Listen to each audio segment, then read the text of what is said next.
Crime Curious is a true crime podcast that takes an in-depth look into real cases through the lens of a trained investigator and former prosecutor turned judge. If you are sensitive to expletives, anatomical descriptions, and accurate descriptions of crime scenes, this podcast may not be suitable for you.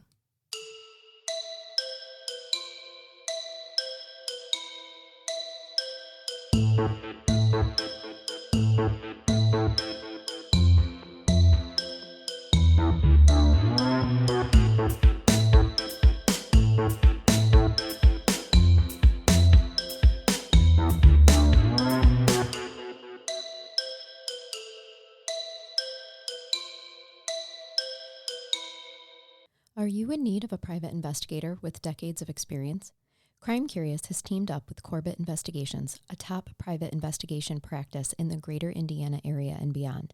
Corbett Investigations is run by a former homicide commander of one of the country's most successful homicide units and has put over 400 people in prison for homicide, handled over 1,100 death investigations, and solved 33 cold case murders. Tim Corbett has a whole team behind his services that help him to be successful. They specialize in services like bloodstain analysis, ballistic crime scene reconstruction, and forensic pathology, just to name a few. When you contact Corbett Investigations, you talk with Tim Corbett directly. He is hands-on with every case and can travel anywhere that is needed to get the job done. Corbett Investigations prides itself on honesty, truth, and feet-to-the-ground investigation work, and the strength to stand up to whatever is in the way of solving the crime. Corbett Investigations specializes in complex homicide cases, sex offenses, and criminal investigations, old or new. Tim and his team have a reputation for finding witnesses and information that others could not. Contact Corbett Investigations for a free consultation today at 574-229-8115. That's 574-229-8115. You can also check them out on Facebook at Corbett Investigation Services, Inc. Now, on to the show. Welcome to Crime Curious. I'm Charnell. I'm Megan. Let's shake our gree-gree, Megan. I got it. Oh, there's so much here. And the ducks. Oh, God. Squeak the ducks. Okay. All right. We have a very special episode today. I'm so excited. We have special guest Erica on today to tell us her powerful story. You guys know that we do this from time to time when people reach out and they're interested in sharing their stories, and we can bring awareness to the world. It's the whole reason that we do this podcast. So welcome, Erica. Welcome, Erica. Say hi to everybody. Hello, and thank you for having me. I'm so excited to be here. Yes, we're so excited to have you. And welcome, our tens and tens of listeners are happy to. No, I'm just kidding. More than that. We do have more than that. Erica, tell us a little bit about yourself. So I am 40-something years old. I was born in 80, so whatever that is. She's younger than I am. I am a mom of 4. 3 are still at home. I have my husband who was in the Army for 15 years, so we moved around a lot with him. But we're currently in the state of Georgia near Fort Stewart. So this is where we've been for the last 7 years, and we're settled here. So we're not going anywhere for the foreseeable future. Yeah, wonderful. We're very grateful for his service, too. Make sure that you pass that message along to him. I sure will. When you go home tonight. Can you share with everybody how creative you're being as a mom of 4? Give your location. Well, I'm sorry, what was that? I said, can you share with everybody how creative you were as being a mom of 4, where you're at right now to make sure that you're uninterrupted during this interview? Oh yeah. So I am currently in the Hobby Lobby parking lot because it is my happy place, and I know my kids can't walk in and ask for dinner. And I already made them dinner, so I'm not starving them. Right. Good call. Putting that out there, right? Yes. I just love that you're talking to us from the Hobby live. From the Hobby Lobby parking lot in Georgia. Which really is, you guys, I don't like shopping. I mean, we all know what happened in the Michaels. We know. Yeah, but I love Hobby Lobby. It is one of my favorite places to lose myself in. So it's so divine to me that is where you are sitting to do this interview with us, and I couldn't be happier. So my favorite is the look on my husband's face when I say, "Hey, do you want to go to Hobby Lobby with me?" The sheer horror that comes across his face. Like, what? Wait, do I have to? Yeah. Oh, that's funny. All right. Well, we don't have any sort of script here, as people know. I like for people to come on and just tell their story as organically and naturally as they see fit. So, and I will interrupt with questions because that's what I do, Erica. And you know that if you've listened to me before.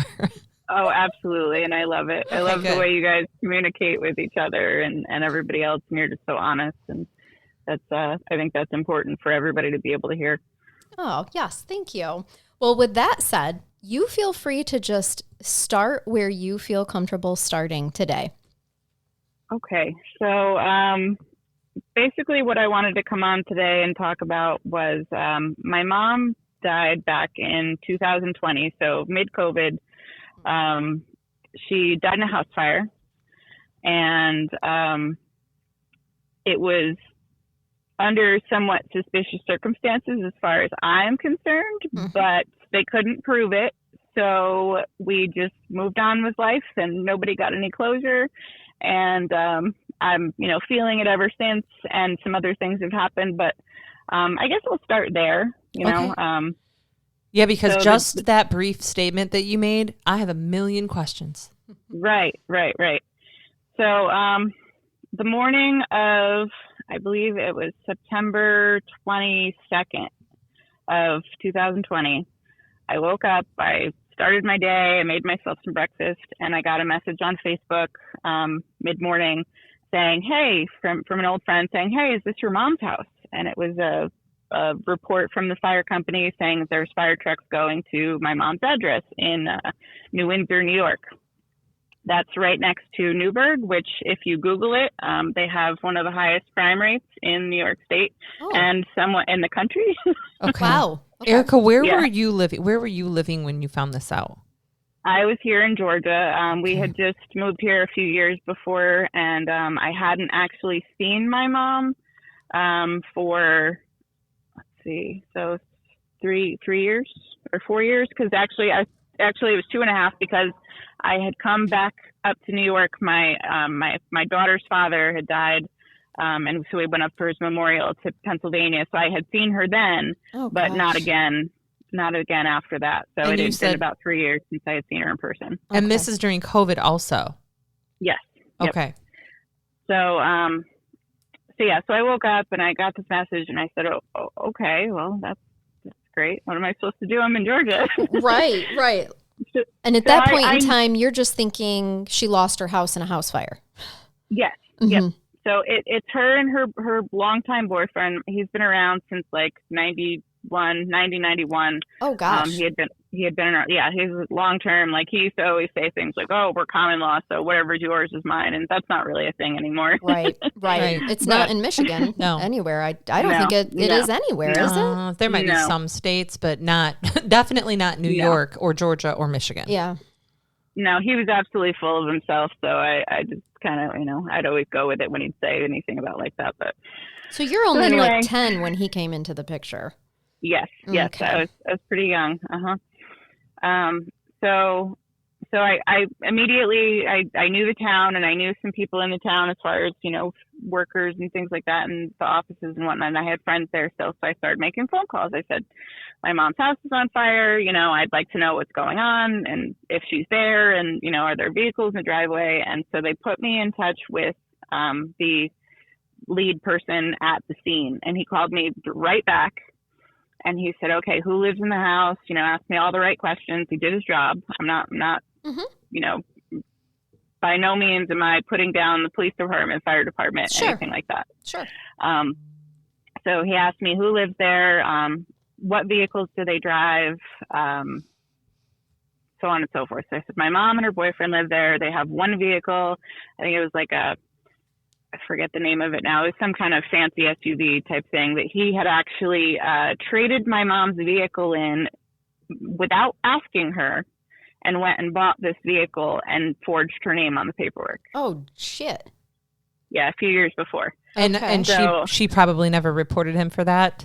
No, of course not. Okay. Right. Yeah, I'm getting an idea of the relationship. Yeah. Yep. So that's why I'm starting here and just kind of go backwards or move around a little bit. Yep. But so he said, okay, let me find out some few things. Let me call this person, that person. Do you have any numbers of like family members that might know where they are? Because there is not a vehicle in the driveway. So I gave them all the information that I could as far as like friends that he had that I could remember. I called my family. I called my Aunt Clara, who was essentially like a second mom to me growing up. And I kind of made that mistake of calling her at work. I should have called my uncle and had him go there, because then of course she's, frantic and upset, and hindsight is 2020, but right. Always. Mm-hmm. But, so they called me back again and asked me for more information. And then I called my best friend since I was like 14, my friend Jackie, her name was Hirsch at the time. And she was in Middletown, which is about 30 minutes away. And she rushed right over there. She had grown up there as well in New Windsor. So she knew, lots of police and fire people and stuff. So she went over there and actually ran into people that she knew, and she was asking all the questions, and she stayed there the entire day. Oh, wow. She was on the phone with me about 90% of the time. She had she knew who Chris was, her, my mom's boyfriend, Chris is his name. And so she kind of knew what I was feeling without me having to say it. Of course. Yeah. So, was she aware of kind of what she's been your friend since childhood, so she's aware of kind of what their relationship was like and why you might be worried? Absolutely. Okay. Yes, absolutely.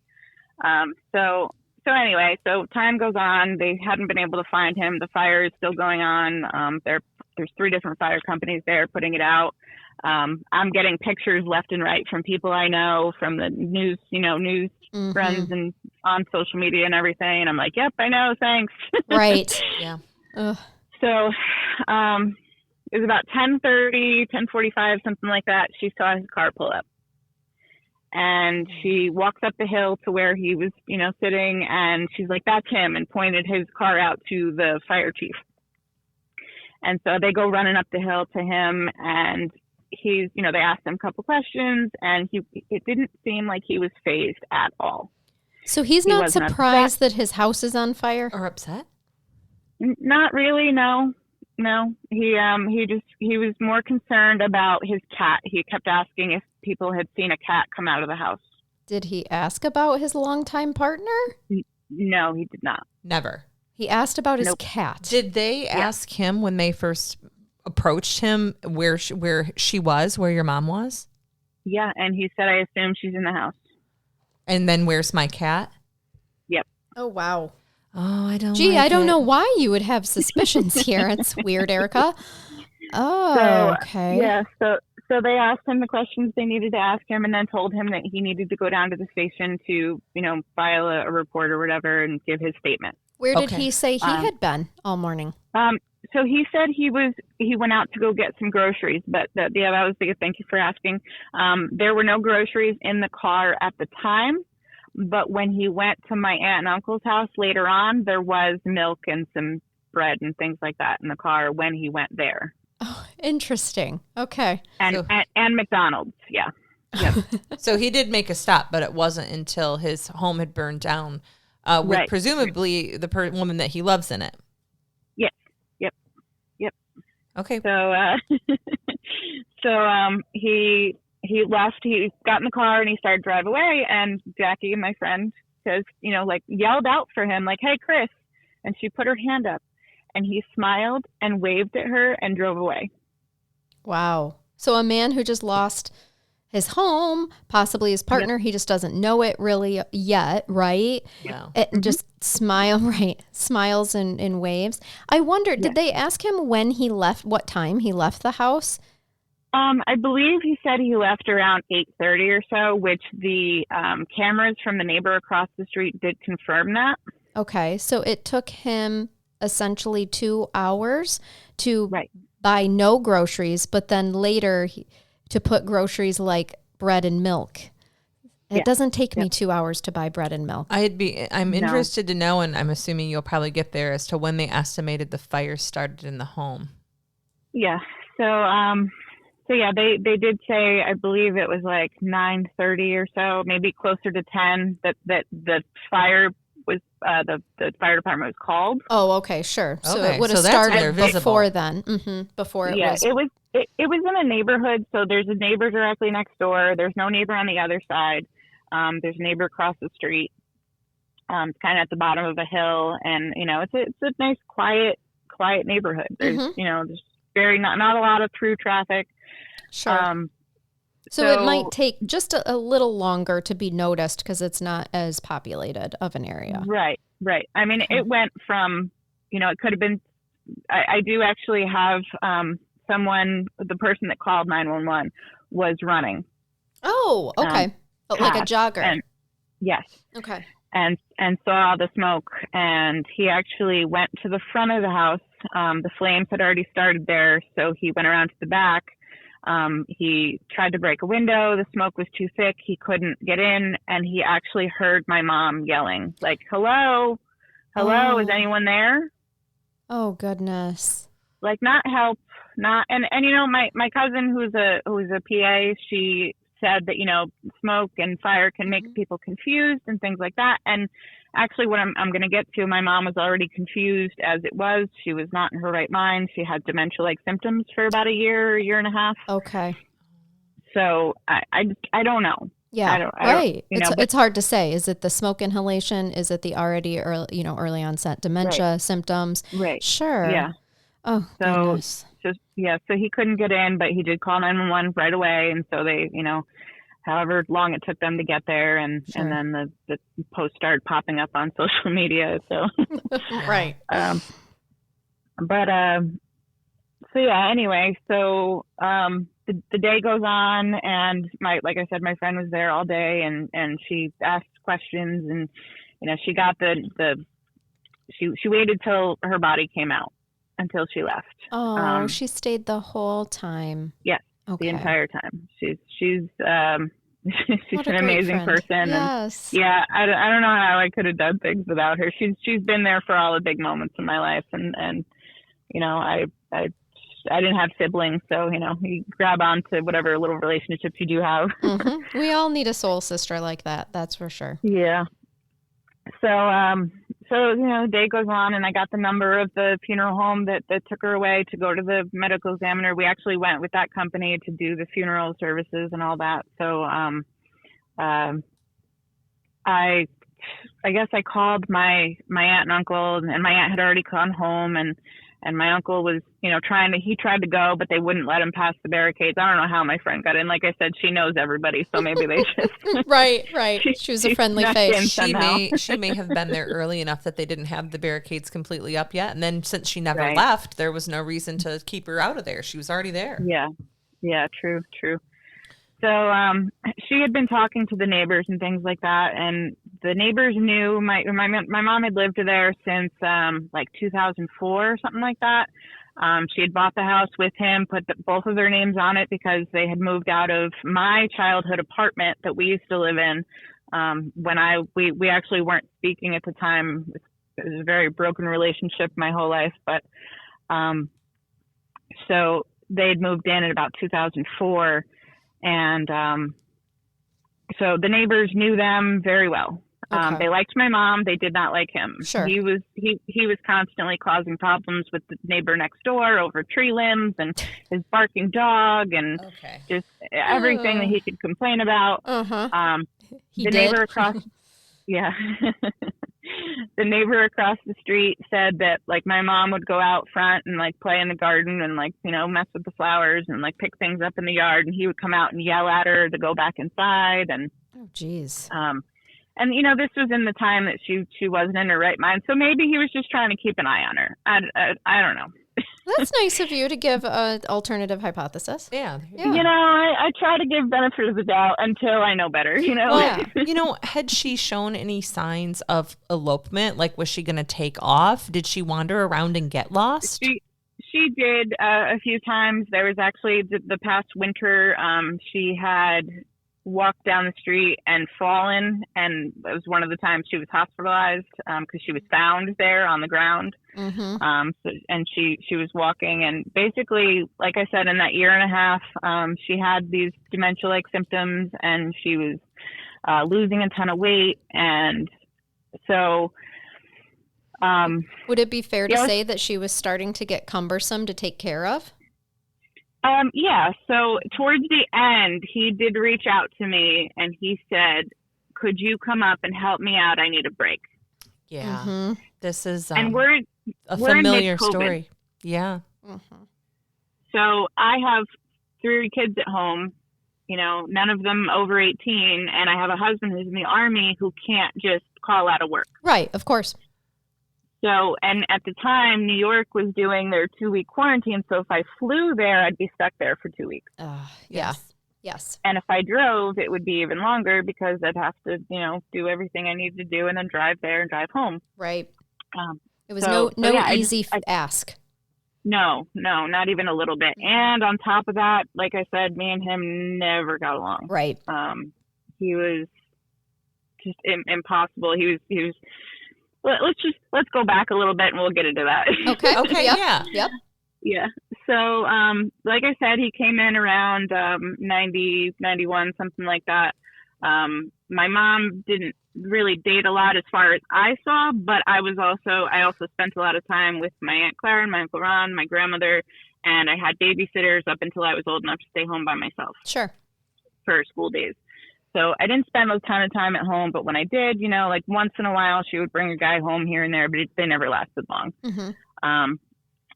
So when he came around, I don't know what it was that attracted her to him. I don't get it. He was,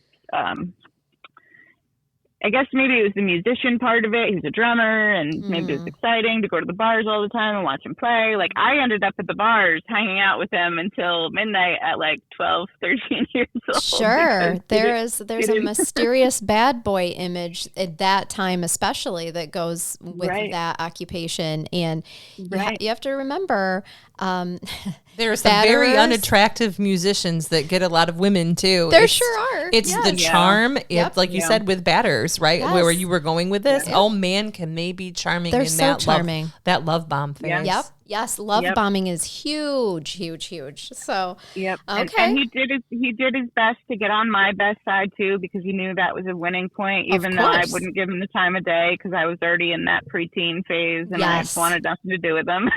Yep.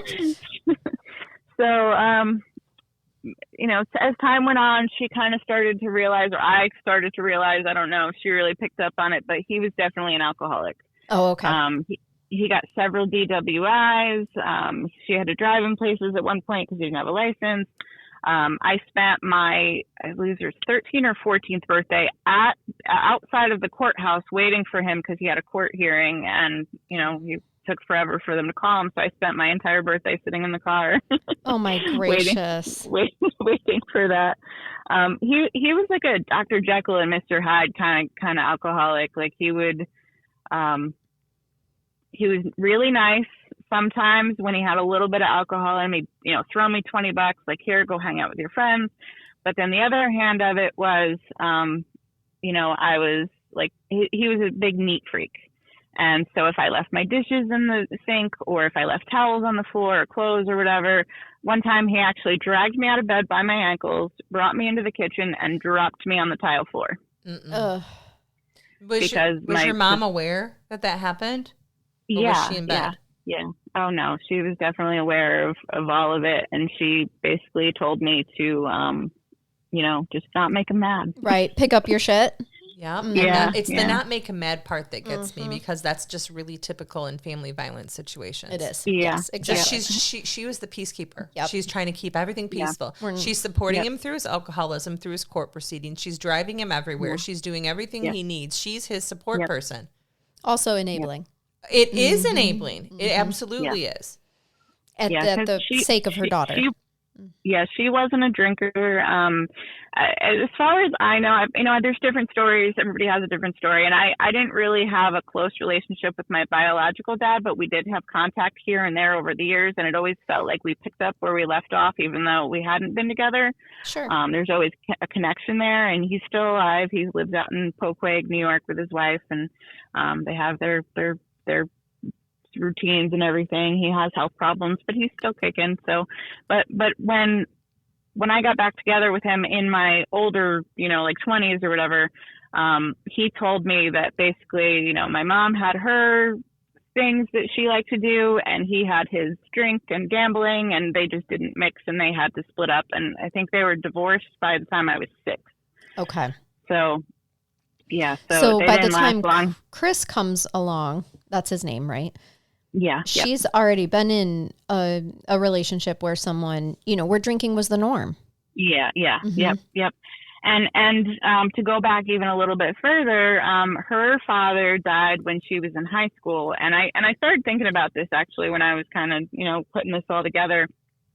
When she would say things like her dad didn't give her hugs, and you know, he wasn't really emotional, and he wasn't very loving. So maybe he was the same way. Mm-hmm. You know, maybe my grandmother put up with him, and maybe that's just the generational things that we were talking about. You know, very much. The way, yes, the way she knew. Yep. This is all she knew, so it didn't feel wrong. It didn't, you know, if you've never known any other way, then it feels familiar and comfortable. To some of us, it doesn't seem like too long ago, but we definitely, those type of things were kept in the home. You didn't talk about them. You didn't talk about them with other people. And you certainly didn't go get help for them unless the court told you you had to. Yeah. Yep, exactly. So when I was, let's see, I think it was like 92, my grandmother died. She actually got hit by a drunk driver along with my Aunt Gertrude. They had just dropped me off. They lived out in Cold Spring, so it was like a half an hour ride home. They didn't make it home. Wow. My aunt and uncle called the police, and they found her. And so that funeral, I think, was what sealed the deal for my mom with him, because he was there for her through that. Oh, and so that okay. I think that kind of also helped bond them as far as like, you know, I'm sticking around. I'm here for you for the hard stuff. Let's do this. A trauma bond. Yeah. Mm-hmm. Yep. Yes. And clinging to desperation of, well, this is the person that I have. And so I've lost so many already. Yeah. Yeah. Yep. And it sounded like with his drinking, it was fine until he hit a tipping point. And then at that point is when he would not be okay. Yeah, this was like, it was so random. I mean, he would watch football with his friends, and they would be drinking beer, and everybody would be happy. And then all of a sudden, the Christmas tree's getting knocked over, and the TV's getting broke, and he's just, you know, throwing things around. And I would, if I could leave, I did. Mm-hmm. If I couldn't, I would just hide in my room. You know, like I had had enough by, you know, teen years. Oh, absolutely. I was done. Yes. Yeah, I bet. When did you leave the home? So I was, so a little bit before that, I was about 15 years old when I was completely rebellious and decided I don't need to go to school. I want to go hang out with my friends. I don't want to be home. I don't want any parts of this. So I basically just kind of like, and it wasn't even like I told anybody I was running away or that it was even really an issue, because my mom was never looking for me. But you were just leaving. Yes. Yep. Yeah. The school ended up putting a PINS petition against me. I don't know if you have that in Michigan. Truancy. But it's like yes, we do. Yep. Yeah. Incorrigibility. So basically I got a caseworker assigned. She showed up at the house, well-dressed woman, very to the point. You know, I could tell that she met him when he was already kind of like 3/4 of the way in the bag, because she showed up, you know, like randomly. Yes. Yep. So I think she could kind of tell what was going on. And she basically told me, okay, here we go. Your next court hearing, if your drug test comes up dirty, you're leaving the home. Oh, okay. And so I took that as, okay, I'm going to make sure that my drug test is dirty, because I don't want to be here anymore. Right. No. Right. Did they tell you that when you left the home, it might not be for fun reasons? Like, yeah. Okay. No, absolutely. You were okay with it. You're like, okay, this is my out. Yeah. Okay. Yeah. Because I was done at this point. I mean, I didn't feel comfortable alone with him, and my mom was always working. My mom worked 2 to 3 jobs. I can't remember at that point if he had already early retired on disability, because his back, and he had diabetes, and he had lupus, and he had all these health issues. So alcoholism is really great for those disorders. Yeah. She said sarcastically. Right. Yeah. That helps every one of them. And he worked for the local 17. It was like like the road workers union, but they also did like house cleanups and things like that. So he was set because he had been with them for so long that his pension kind of made up for it. It wasn't as much as he would make as if he were working, but it was enough that he felt that was enough for him to retire early. Okay. So he was always around. Especially with your mom working 2 to 3 jobs. Yeah, exactly. That makes it more appealing. Like, oh yeah, this is doable because she's making all the money. Mm-hmm. Yeah, my mom actually worked for. She started out at Stewart Air Force Base when it was a thing still in Newburgh, and then went to West Point when they shut down. So West Point Military Academy. Oh. She was a civilian, and she actually retired as a GS-12. She retired with a 6-figure salary and still couldn't keep above water. Wow. Oh wow, yeah. So that if that gives you any, know, and alcohol's expensive, and yes, living among other things. Right. Yes, exactly. All of that. Yeah. Yep. Yeah. The recreation of it all. Yep. So they did take me out of the home, and my caseworker came and picked me up after the court date, and I packed some things, and my mom gave me some cigarettes, and I went on my way to, I had 2 temporary placements before I ended up at St. Anne's Institute in Albany, New York. I don't know what they are now, but then it was like a long-term lockdown facility. Each floor was like a different thing. So like they had a drug area, they had an area with like violent offenders, they had an area with like mental, issues, like, Sure. I don't want to say crazy people, but crazy people. Yeah. Like significant mental illness. Uh-huh. Was this an all juvenile? Yes. Yeah. We have places and it was all girls. Oh, okay. yeah. Yep. So that's what you chose, essentially, intentionally, to get out of. Yep. And it was only about a year. But I was there for a year, and I actually thrived there. Sure. I went to school there. I made friends there. I made friends there with a girl who set her trailer on fire because she didn't like her dad touching her anymore. Oh gosh. Yeah. Well, I don't. But she was kind of don't blame her. Well, yeah, she didn't want her dad to touch her. Like, right. She figured a way out too. I commend her for not setting him on fire. Both of you figured out creative ways to get yourself out of your unsafe situations. Yeah. So I made some great friends up there, and I went to school, and like my English classes, the teacher kept saying, okay, read this book. We're going to do a report on it. We're going to do tests on it. And I said, I've already read it like 3 times. And she's like, okay, we'll pick what you want. And so I would pick a bigger, better book because I was always a reader. I was, while everybody in kindergarten was reading See Spot Run, I was reading like Junie B. Jones. Absolutely. I was always ahead of the game in that factor. Math, not so much, but same. But, yes. Yeah. So I was there for a year, and I had actually, what they told me was that I had earned enough credits that I could go back to school in my home district and go into my senior year and graduate on time with my class, even though I was so far behind when I got there. Amazing. Wow. Yeah, that really shows how much you did thrive there. And this is why work with juveniles is so important. Yes. So the problem is that when I went back to my home district, God bless Newburgh City School Districts, I went back and we sat down to re-register me, and they told me that they wouldn't accept half of the credits because it wasn't the same curriculum. Oh my gosh. So I would have to go back to 9th and 10th grade at 16 years old. Oh, no way. Yeah. So I'm guessing you didn't? I did not. Yeah. I tried it for about a week or 2, and I was in classes with kids that were starting middle school when I left there. Yep. Yeah, I get that. No. Yep. So I dropped out, I started working, and that actually, that helped as far as, me being home, and he was still there, but I was able to just get out of the house, go to work. Mm-hmm. And so I worked a lot. I started out at like Wendy's. Oh, okay. It's fast food, but whatever, it was a job, and I actually made decent money because I was working more hours than the kids who were in school, Right. And so I started out there, and I think I went to McDonald's after a little while. And actually, I was working at McDonald's with one of Chris's friend's wives. So his friend's wife, Maguette, said to him, or would go back to him and tell him when I left every night. Oh Lord. And I wasn't even actually doing anything bad. I went down to the pool hall. This is actually where I met my friend Jackie, who I've been friends with ever since, the pool hall down the street.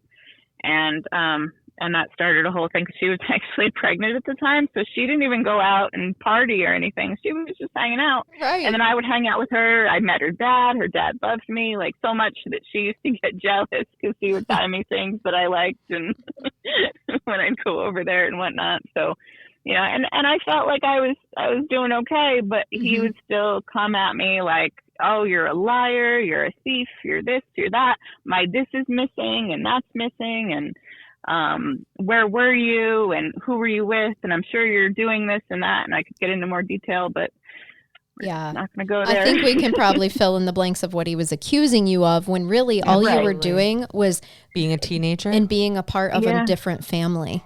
Yeah. Like you just found a different family that made you feel safe to be a part of. Yep. You weren't engaging in anything you shouldn't have been. And for him, it was the control aspect. He didn't really want you home, but he wanted to control you and make you come home. You know, I'm sure he loved that. I'm sure he loved that year that I was gone, like.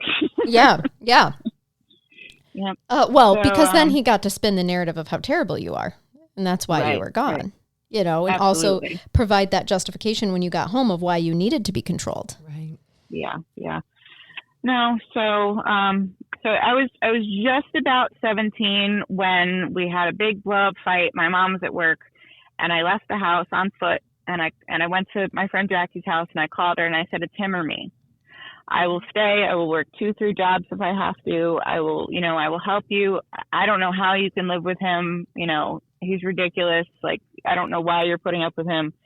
And she picked him. Sure. Ugh. We've seen that time and time again. But just every time as a parent, like, and you're a mom now, Erica, like, your gut sinks. Yeah. Yeah. Yep.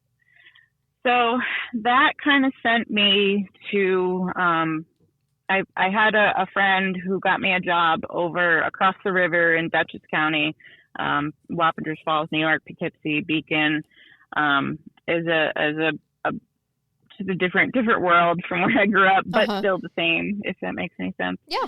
But, so I got over there and I met a guy, and this goes back to my first email, Charnell, about the abusive situation that I was in with my first daughter's father. Yep. I was with him for 4 years, and in that 4 years, I had a pregnancy that I lost at 8 months. My mom came to the funeral, and funny story, we had the funeral, like, because at 8 months, we still had to have a burial, of course, and a birth certificate, birth and death certificate. And I had been speaking to my father again, and my father and my mother were both there. And after the fact, they both asked if the other was there. They didn't recognize each other. Oh, my goodness. Wow. And it had been that long, they didn't realize the other one was there? That is funny. Yeah. Yep. Was he there, Chris? No, Chris did not. He did not make an appearance. No. No. Okay. Oh, yeah. Well, I'm assuming that you were fine with that. You didn't want him there. Yeah.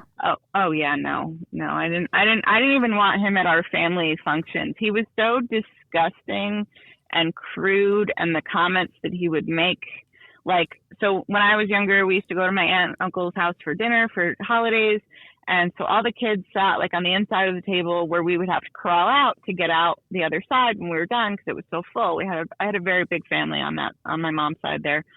So, we would sit on the inside so the adults could get up and do what they needed to do, and nobody ate till my aunt sat down, and he would come over to the families for holidays and whatnot and just make these crude comments, and just before my mom died, we were all together at one point, and he said to my cousin Ronnie, he said, "Oh, I bet you loved climbing under the table looking under up the girls' skirts." And I'm like, at a family event? Gross.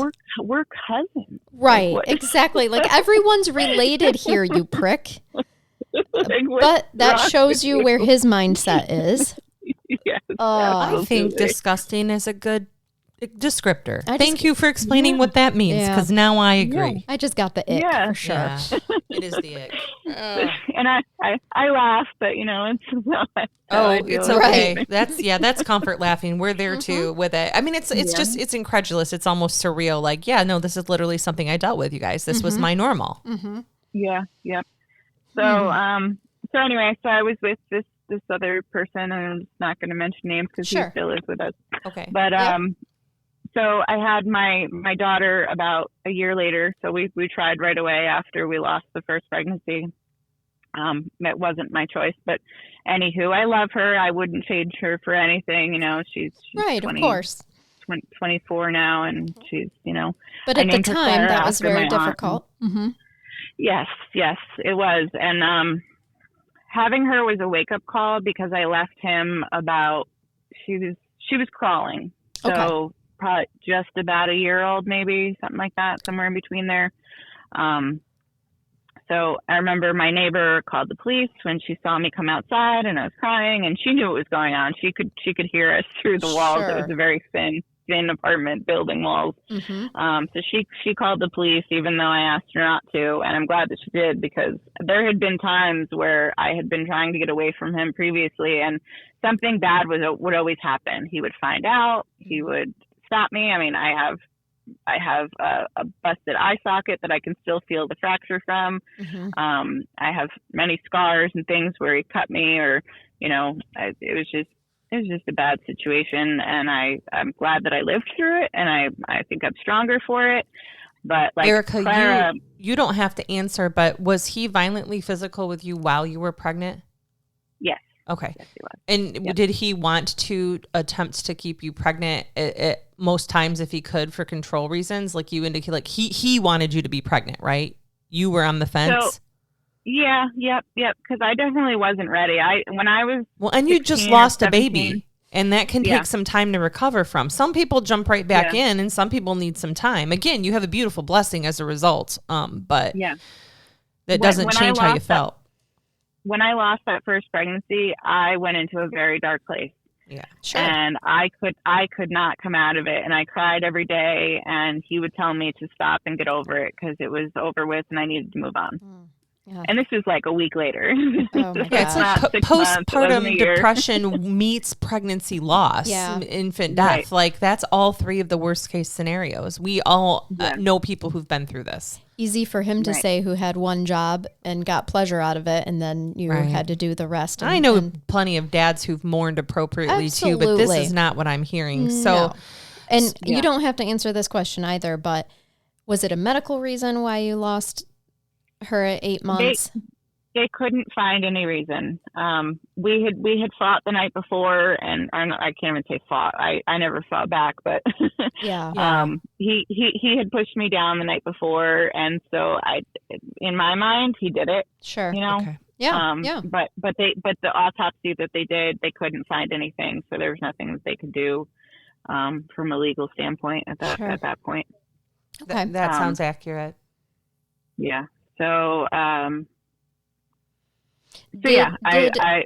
Becoming a mother in that journey give you strength when you realize it's not just me and my life that's at stake. Now I have a little life that I have to protect as well. Like what was the turning point? When did that hit you?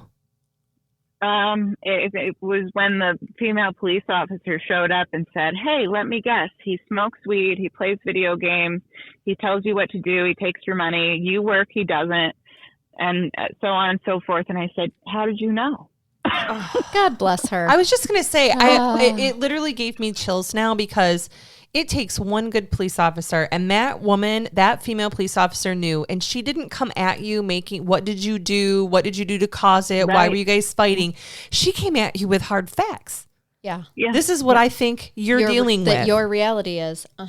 Right. Oh, my God. Well, I hope she's still a police officer. I hope so too.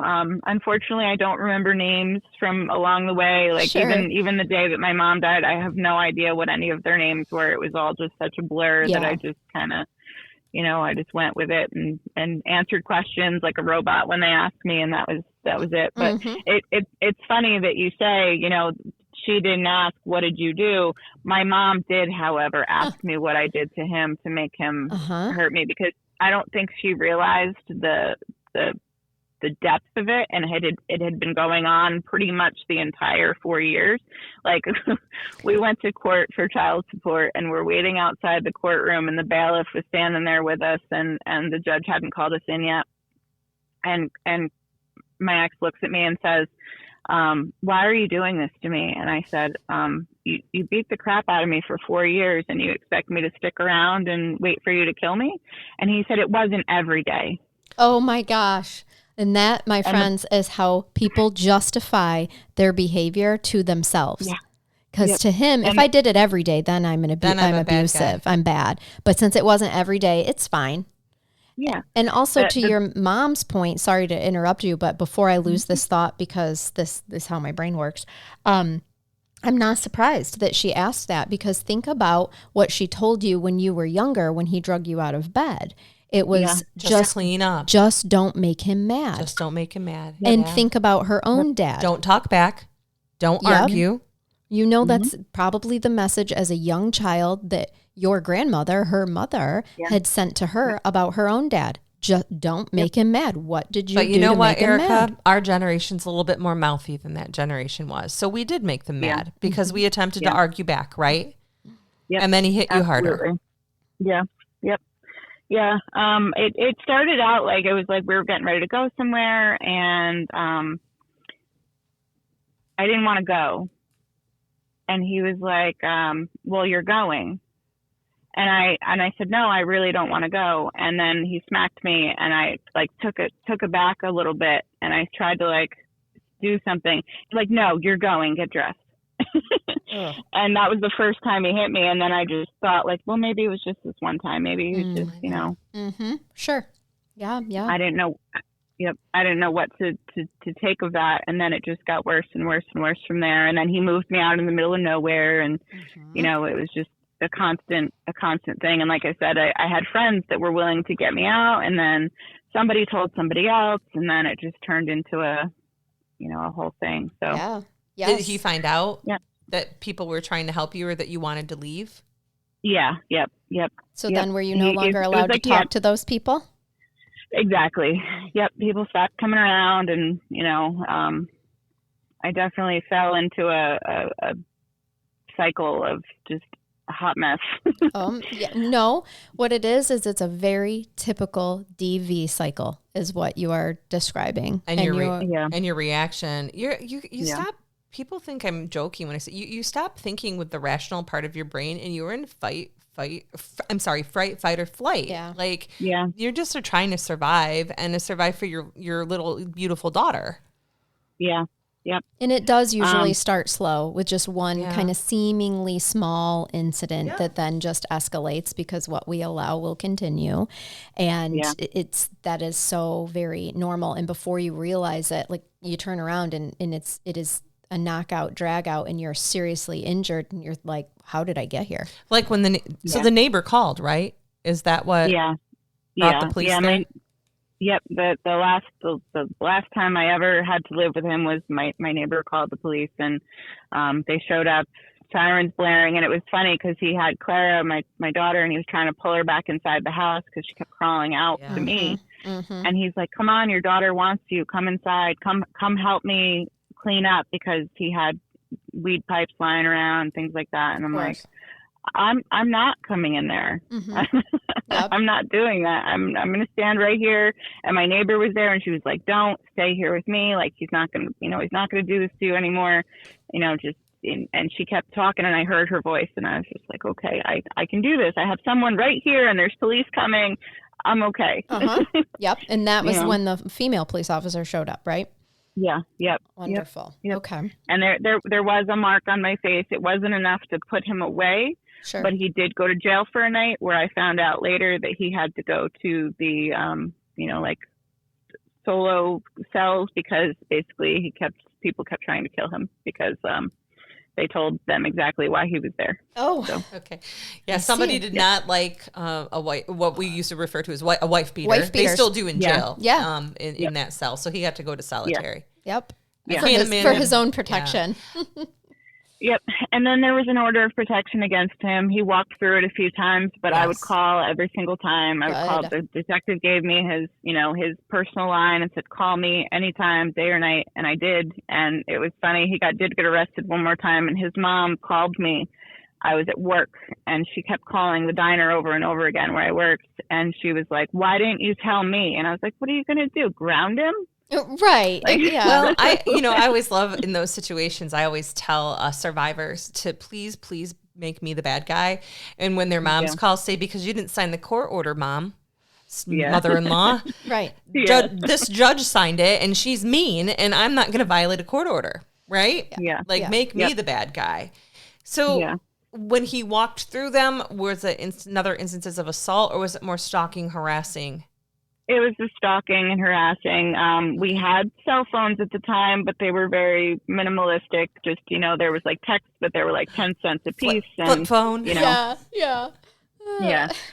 So he would text me like, I saw you at this place last night, or somebody saw you at that place. Or he actually stole a backpack from my car one time, and he had gone through it. It was my roommate's bag. Oh, geez. And she had condoms in it. And so he started calling me a whore and this, that, and the other. And I was like, really? The classic response that always gets me when you are in a relationship like this and you have broke up and they act like you're not allowed to have any sexual feelings for anybody else ever again. And if you do, you're a whore. But it's okay for me as the man to sleep with however many I want. You guys, the solution to this is to sit at Walgreens and every time a man buys condoms, yell, whore! Until they understand where we're coming from if they find a condom in our nightstand. Right. But I hear what you're saying. They weren't even yours. I'm sure at this point in time in your life, you're probably contemplating giving up men, because I know many of women in that situation. I'm just going to be a mom, celibate, maybe switch sides. I don't know. Right, exactly. But all I did at that point, I worked. I was a waitress at a diner overnight, and my roommate worked daytime, so it worked out. She could be home when my daughter slept, and I would be home during the day. And so that is she would go out at night. She would go out to the bar every night and bring people home sometimes, and I'd hang out with them, but I wasn't out there partying. I wasn't doing anything wrong. Doesn't matter. If you were, you could have. You're a grown woman, and it's none of his business. Yeah. So, but I can see how being accused of that stuff when you're not doing it and he's perverting it, right? Like, come on. Yeah. Well, what it is. Yeah, it was very frustrating because the whole time we were together, it was like, I couldn't even look at someone. Oh, yeah. Even just to say hello, or, like if I looked at the teller at Walmart too closely, or, like, like, come on. Yep, that small penis personality. Yeah. Can I ask you that time frame, like when you're divorced, like like at that when it was finalized, or like after you never were going to see him again, at least not voluntarily, right? Was it scary for you not knowing where he was? And the reason I ask that is, like, a lot of times I have survivors of domestic violence that will continue to reside with their partner, but under, like, court supervision, like, because they were charged with domestic violence.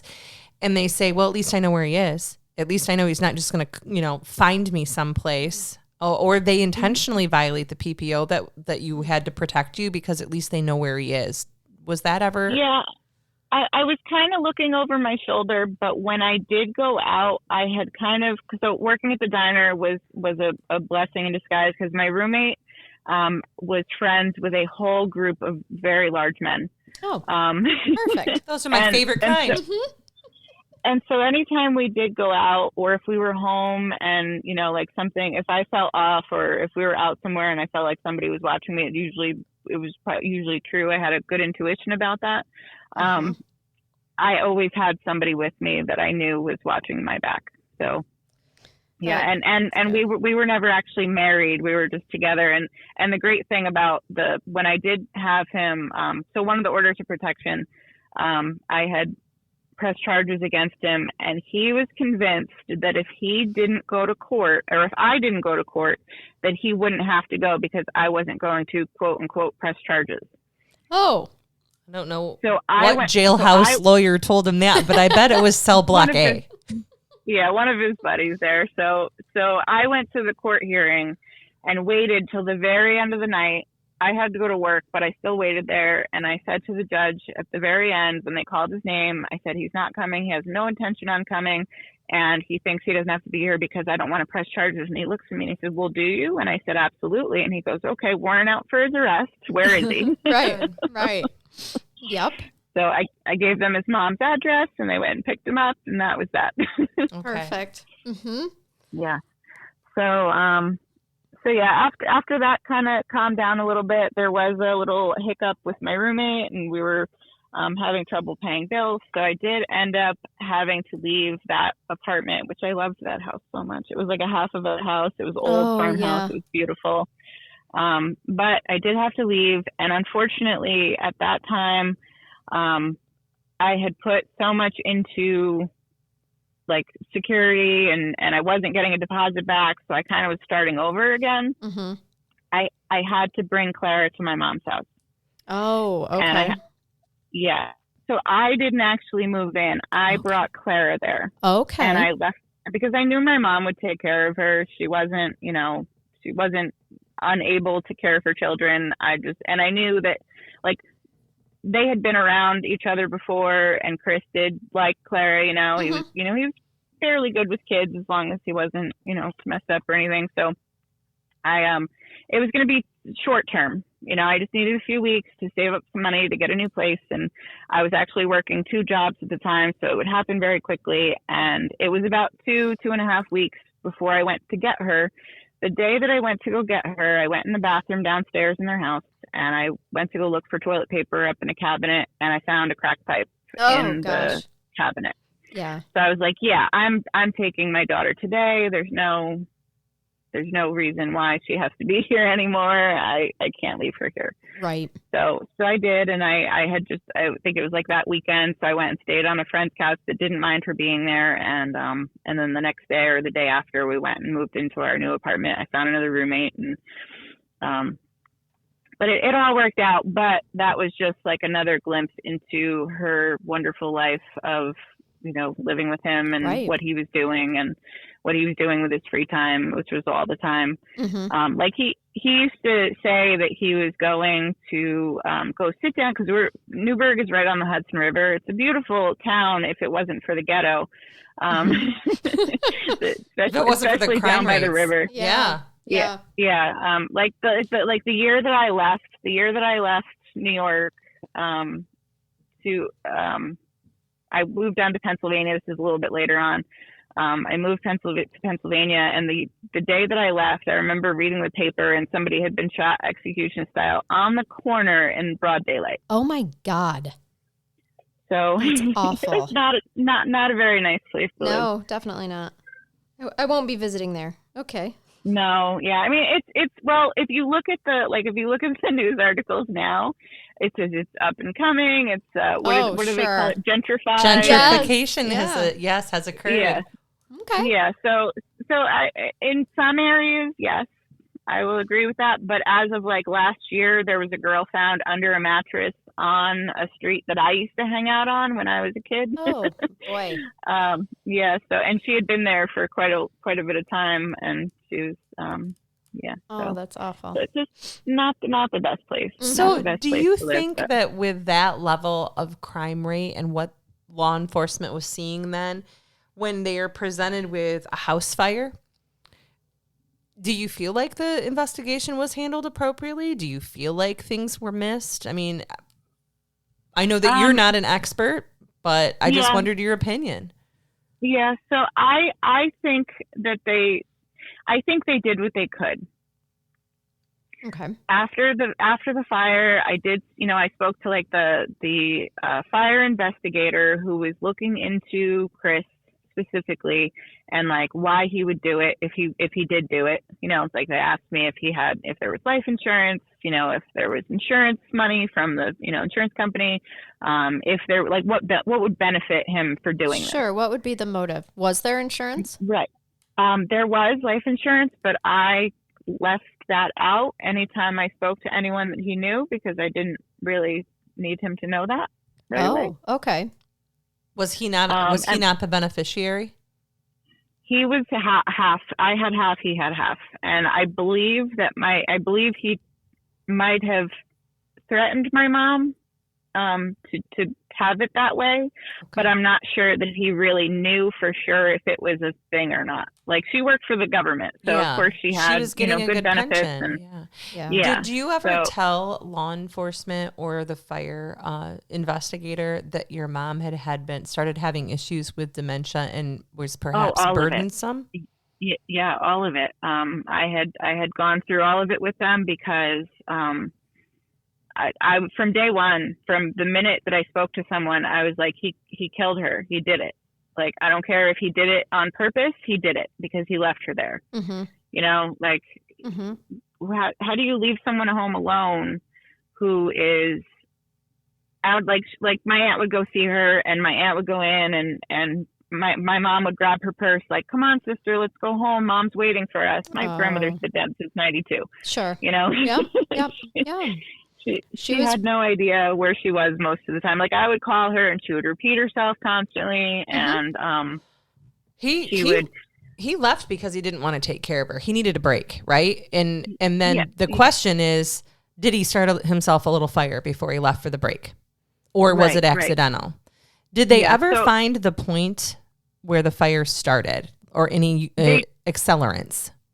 They did not find any accelerant. But there were multiple points of the beginning of the fire. This is coming from the fire investigator, as well as my friend Jackie. Her daughter was dating a fireman who had gone into the house while they were, investigating and looking around, and he said that it was weird.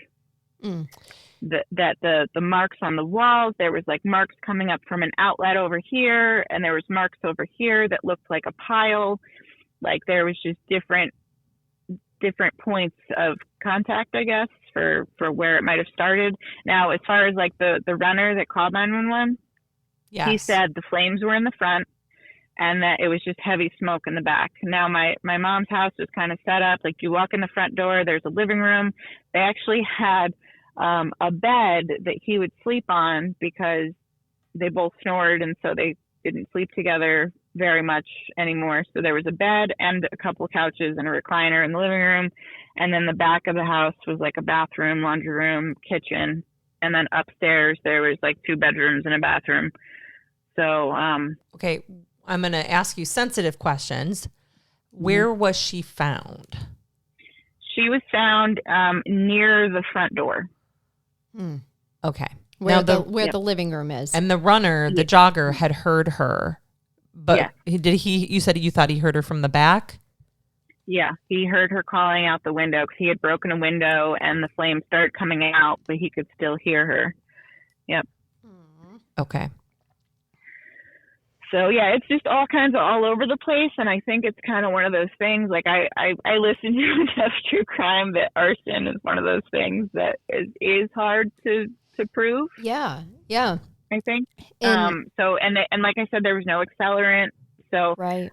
Chris tried to tell one of the investigators that my mom likes to roll up hair from her hairbrush and light it on fire in the ashtray. So that I was going to ask if he was going to attempt to tell the investigators that she liked to light fires, in which case I feel like you at least have some type of neglect here. So you left somebody alone who can't care for themselves, who gets lost, who likes to light things on fire. And I'm assuming that's a new behavior. You've never noticed this before.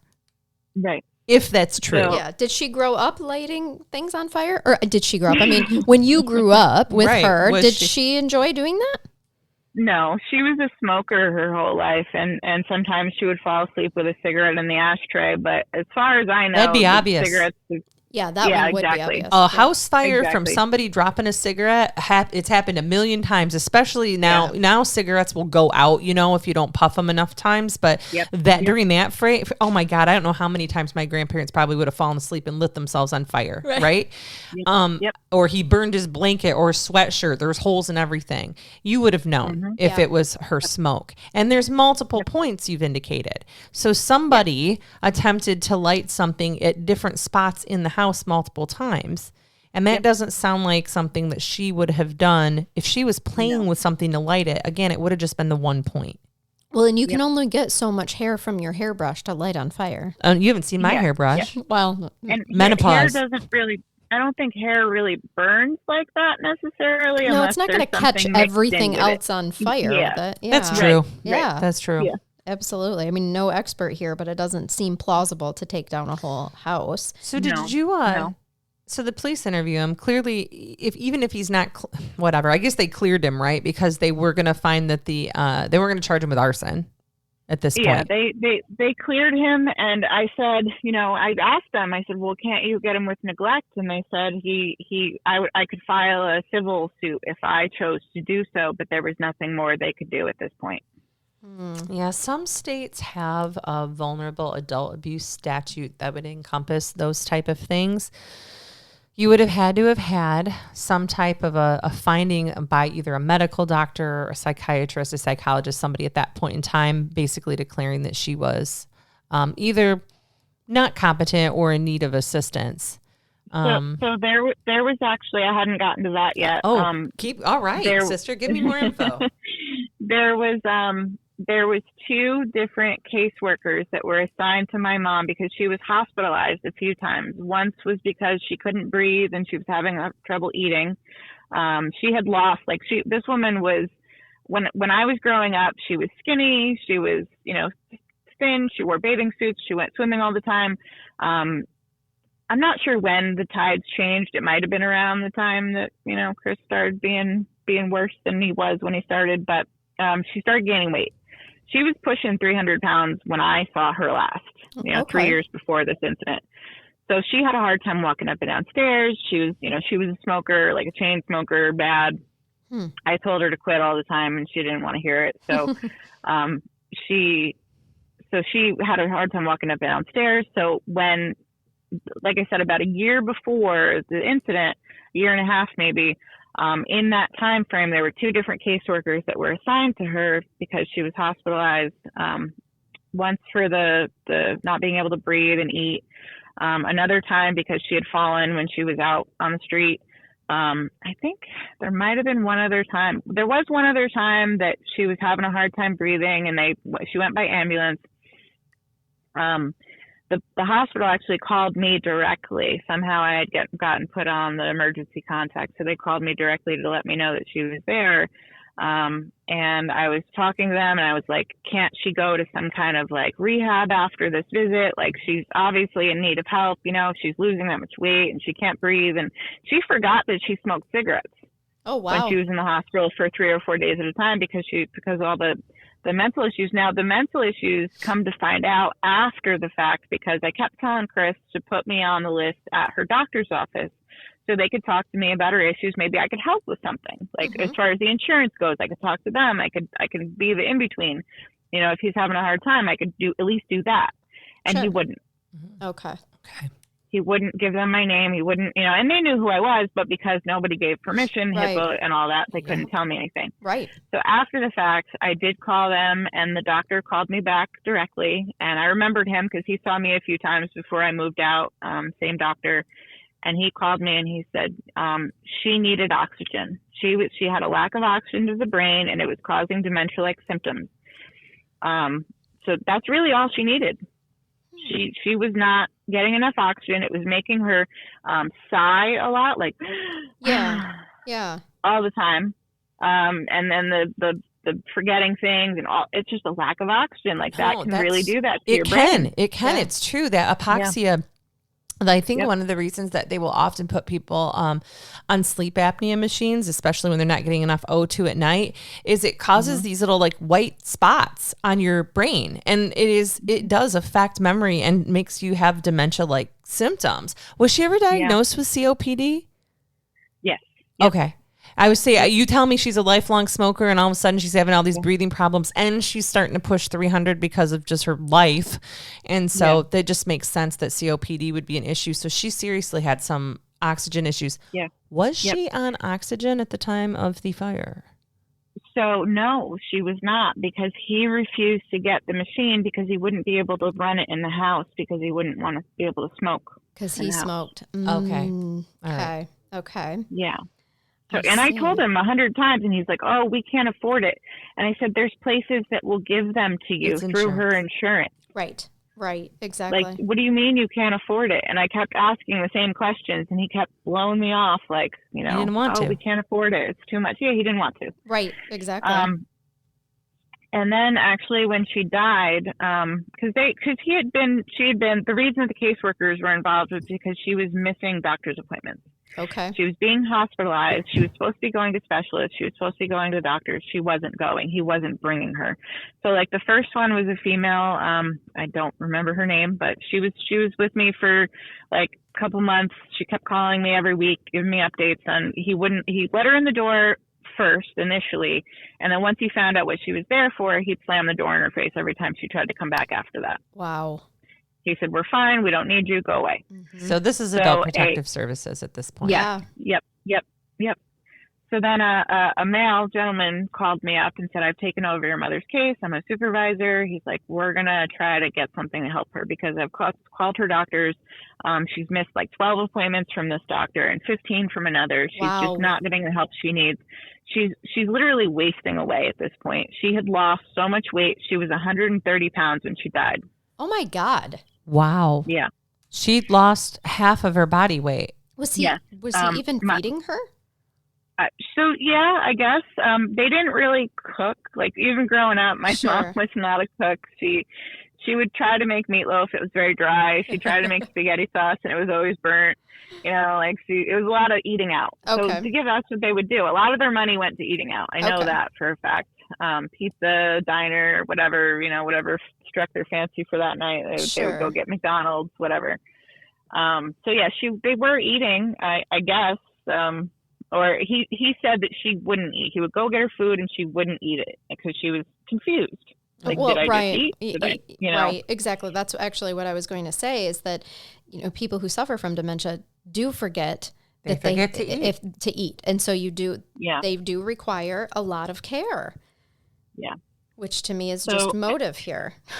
And yeah, absolutely. Like I do understand where he was coming from, but at the same time, he had Adult Protective Services there begging to help him. Yeah, exactly. That's what they were there for. They were like, "We'll bring her to her appointments, and that'll give you a couple-hour break." Like, and he wouldn't let them because I don't know what else he was doing to her. You know what I mean? Like, right. Well, I mean, you found a crack pipe in there, right? Yeah. I mean, because my first thought is our APS would have probably tried to hook him up with one of the community health services to provide some in-home care, like to come in and help take care of her, do some supervision. Yeah. So he's calling you at one point, asking you to come help. And he clearly had to have been denying them the services they're offering, because I can't think of a world where they wouldn't have offered some type of home services. Mm-hmm. Yep, absolutely. Because he can't have professionals in that home seeing his crack. No. Yeah, no, or anything whatever else he's got going on in there. Yep. Whatever he wants is doing to your mom. Yep. Would you like to tell the listeners where he's at though? So he's gone. He's no longer with us. Yes. How did that happen? So about 7 months, almost to the day after she died, he died alone in a hospital in Yonkers, New York. He was found in the apartment that the insurance was paying for, unresponsive, wasn't breathing right. I guess they had been trying to knock on the door for something and couldn't get hold of him, so they broke the door down and police came and they brought him by ambulance out to Yonkers. All of his organs were shutting down. And remember I mentioned he was a clean freak? Yeah. His apartment was a mess. There were beer cans up to the ceiling. There were piles of fast food wrappers and bags. And he was actually pissing and shitting all over the floors. Wow. What in the hell? Like, what a weird thing. In 7 months, he went from fully functional clean freak. Yeah, clean freak. And to the point of deterioration that he is not cleaning, not taking care of himself, obviously his health. Yep. Interesting. If that's not guilt, I don't know what is. There's definite mental health happening here that just seems to trigger immediate mental health crisis. Like it just started. Yeah. Mm-hmm. Yeah, that's some fast acting karma is what that is. Yep. Yes. Yep. So I have zero closure, but it's fine. No, it's not. Well, we need to figure out a way to get you closure. Like, so clearly the investigation's going to stop at the point that he's deceased, right? If there was anything else that they were looking into, it stopped. Yep. There were 100%. No other suspects. Nope. And at the time, both her death was just ruled as an accident. Is that what they said, or? Yes. So, yep, it was an accidental death. She's smoke inhalation. They did dummy me. I'm just so silly. When I filled out the paperwork to get the death certificate, I marked the box that said I wanted to read the autopsy report. Oh, I'm sorry. Yeah, those are real hard to read. Yeah. I and I was a big girl. I put my big girl pants on and I got through it, but it was definitely hard. Yeah. Yeah. Yep. Mm-hmm. But they did find, so they found a couple of things so they found cyanide. They said that could be from the fire. And I'm like, okay. Mm-hmm. But when you hear it. Yeah. No, it's a little scary. So, they found, a metapene. Not dyslexia, dementia medication. Oh, okay. They found in her system, which I'm not sure she should have still been taking, because after talking to the doctor and the whole oxygen thing, why was she taking a dementia drug when she needed oxygen? I guess, I don't know. Okay. Anywho, and then they found marijuana. Oh.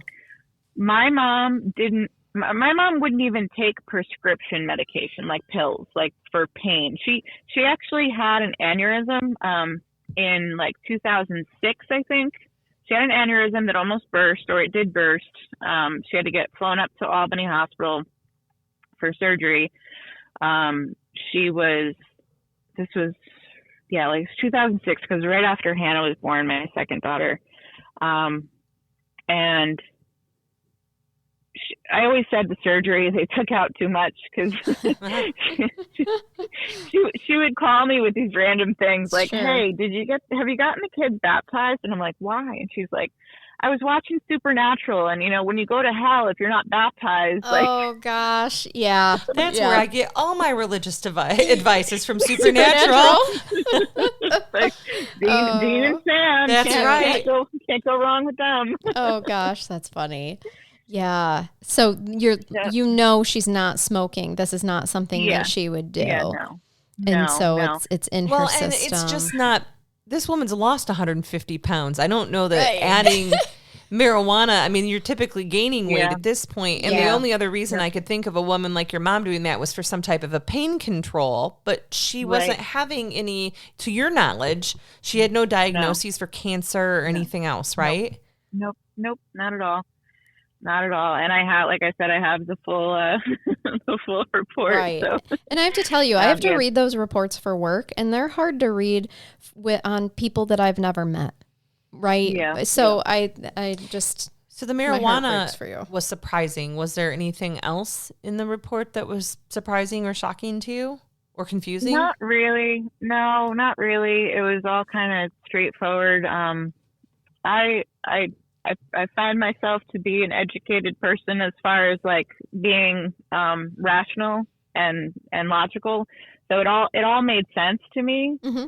But yeah, that really threw me off because, like I said, even after the aneurysm, they gave her, Percocet or whatever for pain, and she would break them in half. She wouldn't take the whole thing because it made her dizzy and it made her, feel woozy. She didn't like it. I can't see her smoking weed. Like, did you ever ask Chris about that? If she smoked? No, because he wouldn't speak to me. Oh, okay. Yeah, he wasn't speaking to me. Like, even the day of, so when he left the house that morning of the incident, he supposedly left all of his medication and he left his cell phone and he didn't have anything. He had his wallet. That's all he had. And I'm thinking to myself, okay, this is a drug addict, an alcoholic, and you left all your medication. But when I saw him, we went to the, when I went, because I had to go up to New York to do services and everything and straighten everything out with her estate and whatnot, because they're not legally married. So I'm kind of, a lot of it does fall on me. I tried to call him. I had his cell phone number and it went right to voicemail.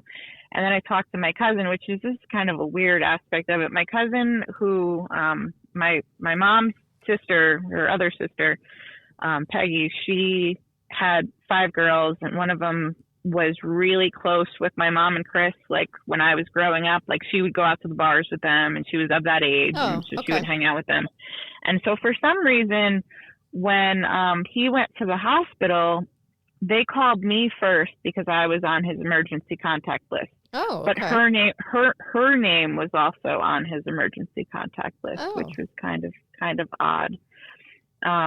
But basically, when they called me and said that he was in the hospital and they were, going to have to talk about soon about like life, oh gosh. Life decisions, I was like, I don't want to catch a charge, so you're gonna have to ask somebody else.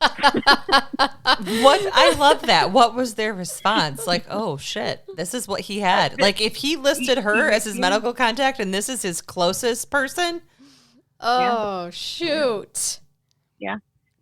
She was just kind of like, do you want to explain a little more? And I kind of like gave her the short story and she's like, yeah, I don't blame you. Yeah, yeah, exactly. Like, okay. Did a decision even have to be made or did he just pass on his own? It did. A couple days later, like I said, my cousin Mina was there and she did go ahead and give them the okay to shut everything down because he wasn't responsive at all. He was actually like kind of seizing here and there. He was gone. Okay. Yeah. Yeah. The brain death was imminent and he was just, there was no saving him.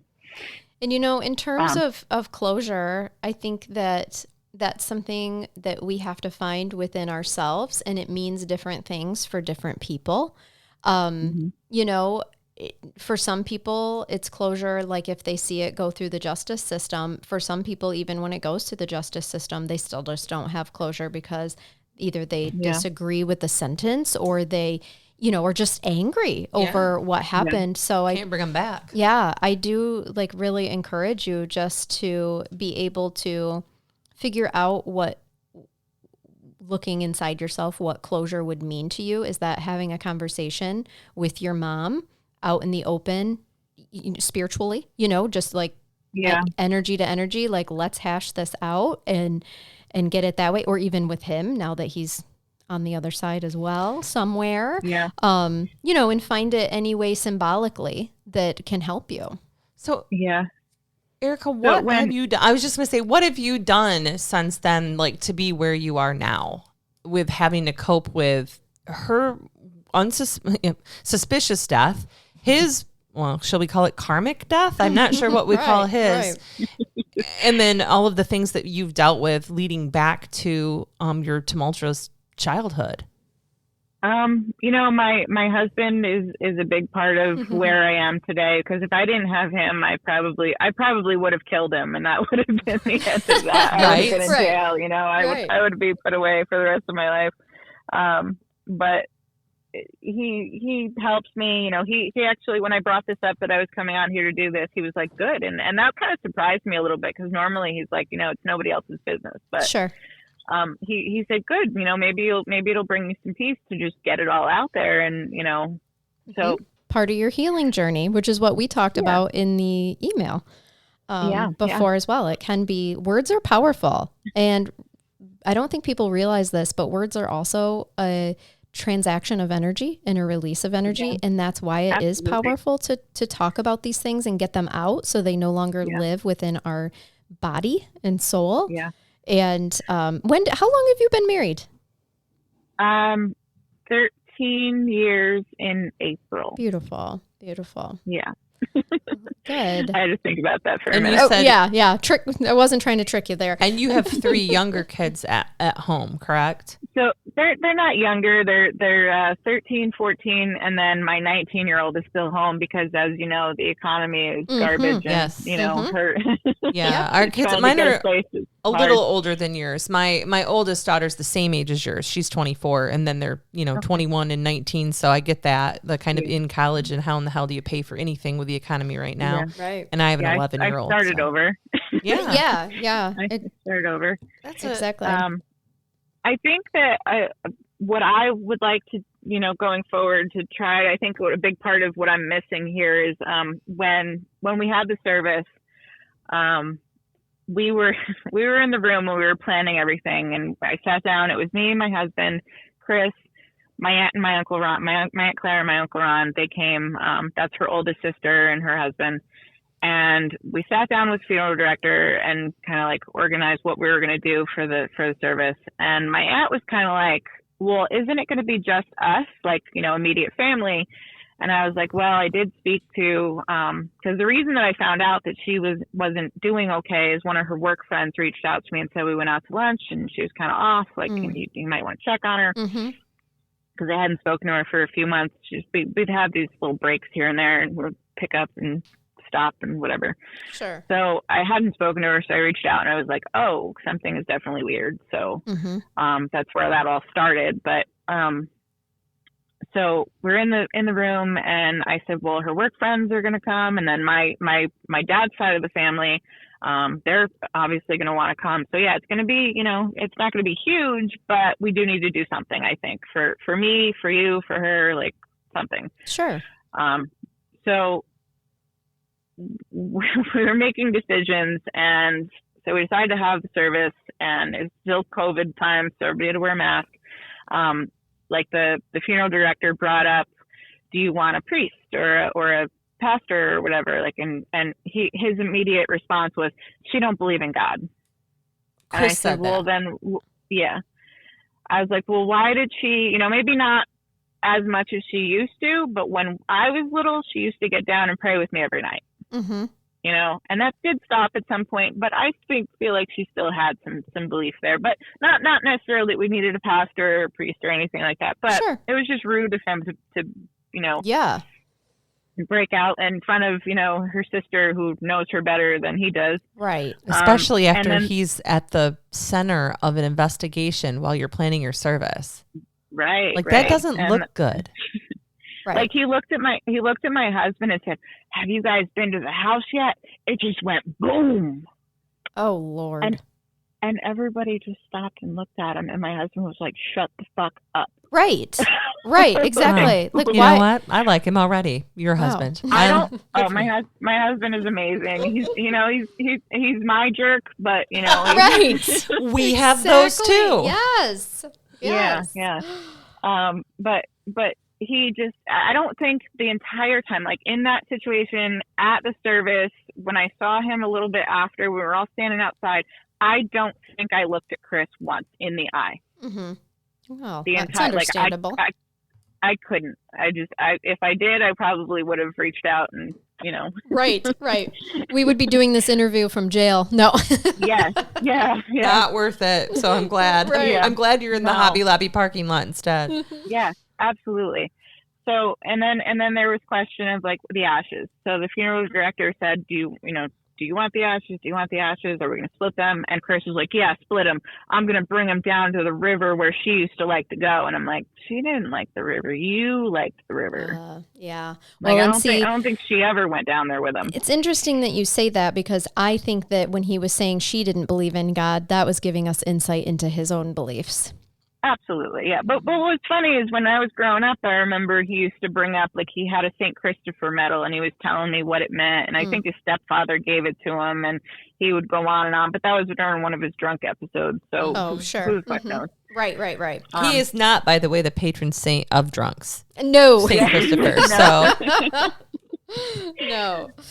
So after the service, I actually spoke at the service because he's like, oh, if you don't want to pastor or anything, somebody has to do something, or we're just going to be standing here looking at each other. And he's like, I didn't know her, so what do you want to do? And I said, and he called me after the fact and asked me this, and I said, well, I can say a few words. Mm-hmm. Like I have no problem doing that.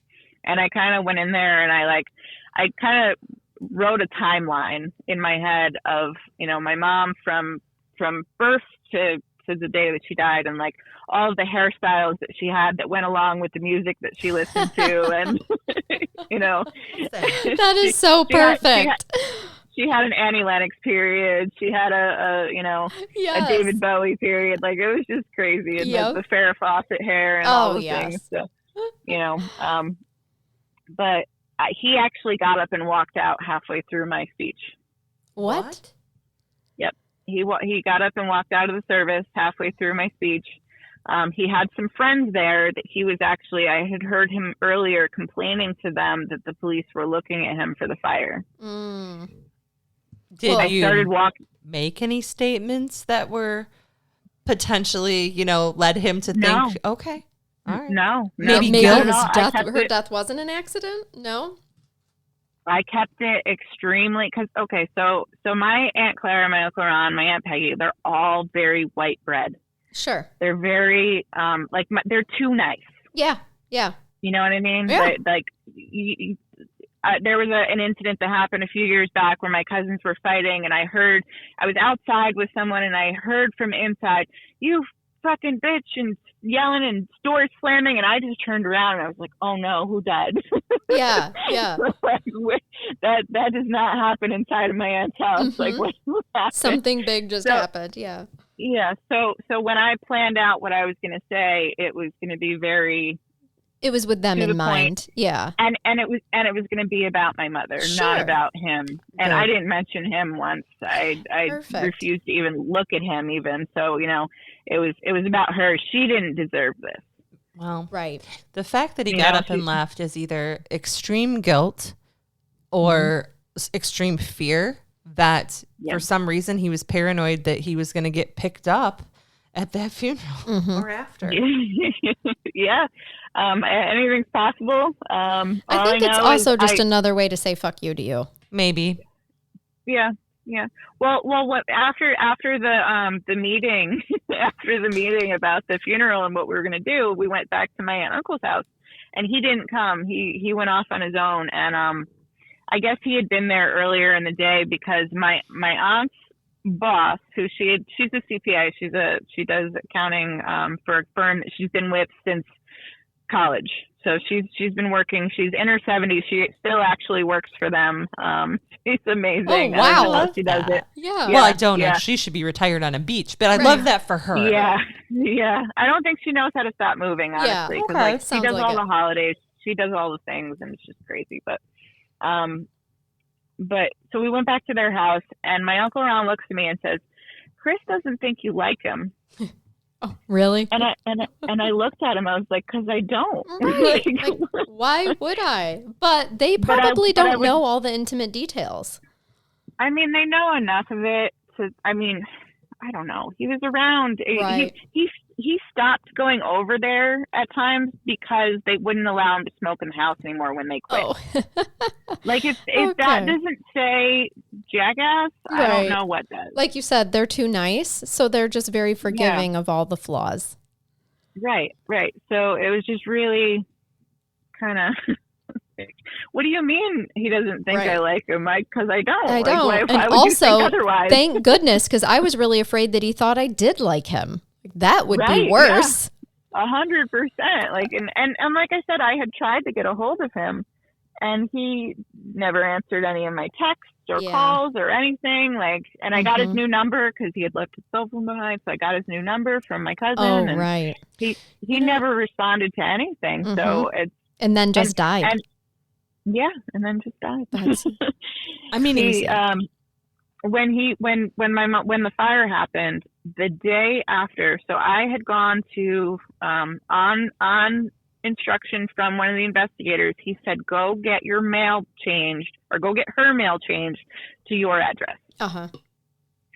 So I did. That's good advice. And yeah, so I did that, and when I got home, I started getting all the mail in, and I looked at the bank records. He was methodically taking money out of that account for about 2 to 3 days beforehand, and even 2 to 3 days after. It wasn't all at once, but it was like 200 here, 300 there, 150 there, And what was he doing with it?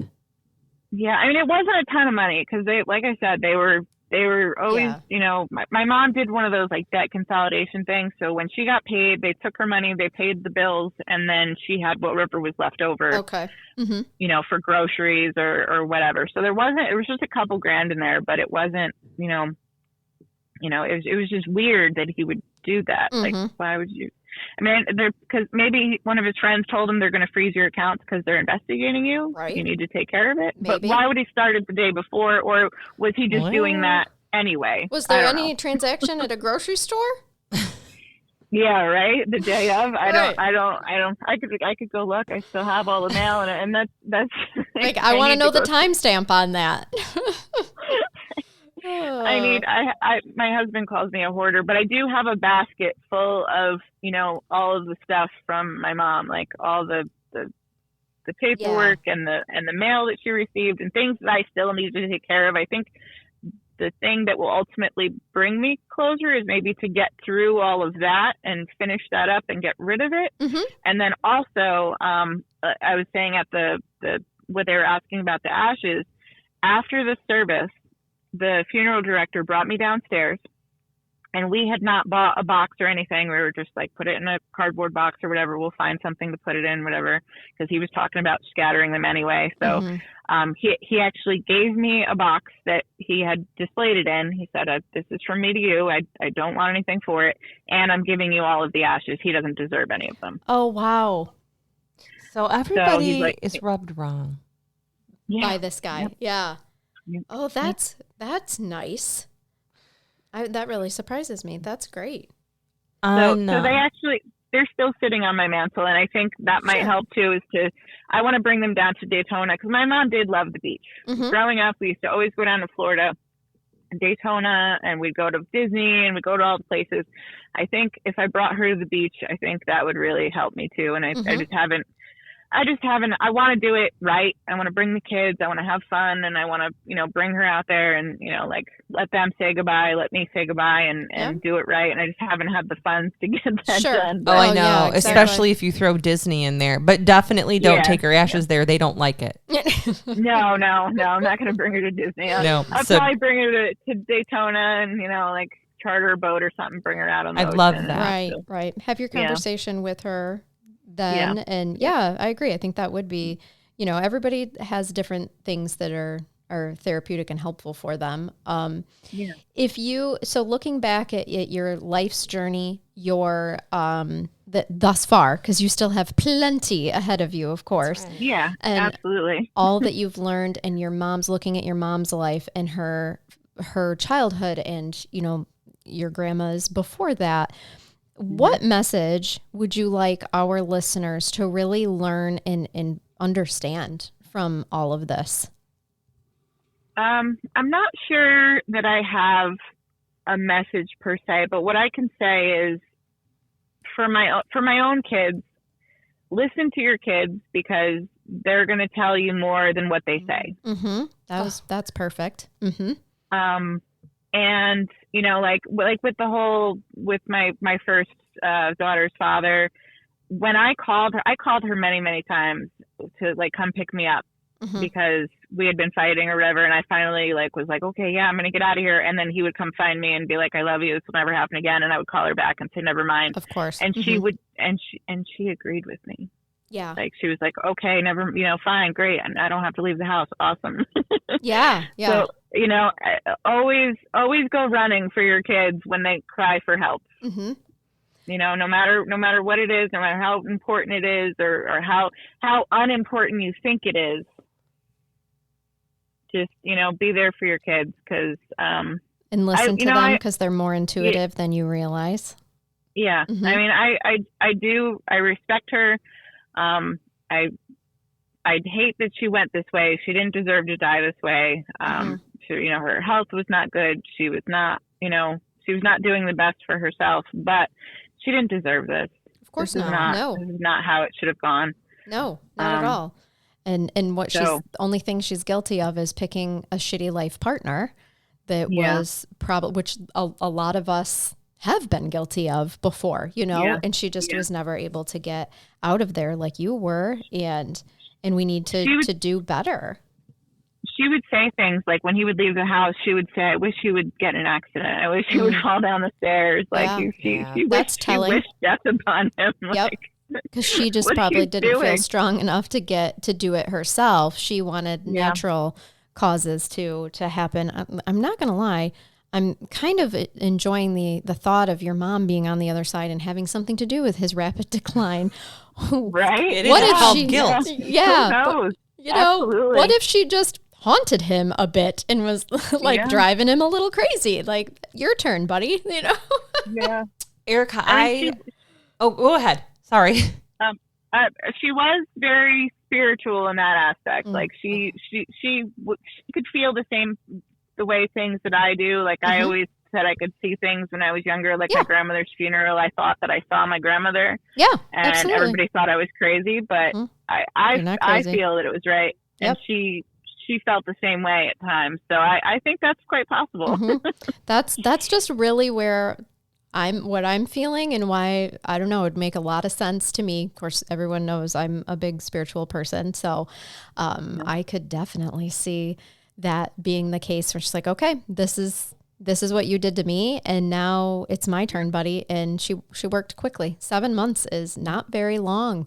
No. In a time frame. And I wanted to, while we wrap up here, just highlight something that you said in the email that I just think that you put really beautifully. You said that you're really into true crime podcasts, and you feel that if things like this had been around when you were going through your violent relationship, you would have been able to recognize the signs sooner, understand more about it, and possibly leave faster. And wait, tell us more about that. Erica, I want to know, because that's what you told Charnell. Tell us a little bit more about that. Like, what? That's a great message for people. Yeah, of understanding. When I was in it, I was young. Mm-hmm. I didn't have a great relationship with my mom, so I couldn't be like, "Mom, he's hurting me, please come help me." It was just kind of like, and because I got the message from her, like, why would you do that to him? Right. And let's be fair. You didn't exactly have a respectful, loving relationship modeled for you. Right. So had there been, even, shows or, like TV, like the internet was still kind of young at that point. We had Napster, we could download movies and things like that, but there weren't documentaries out and things like that. So, I definitely think that had I had some kind of resource to tell me this is wrong and this is something that you can change. Mm-hmm. That's the big part. You have the power to change. Yeah.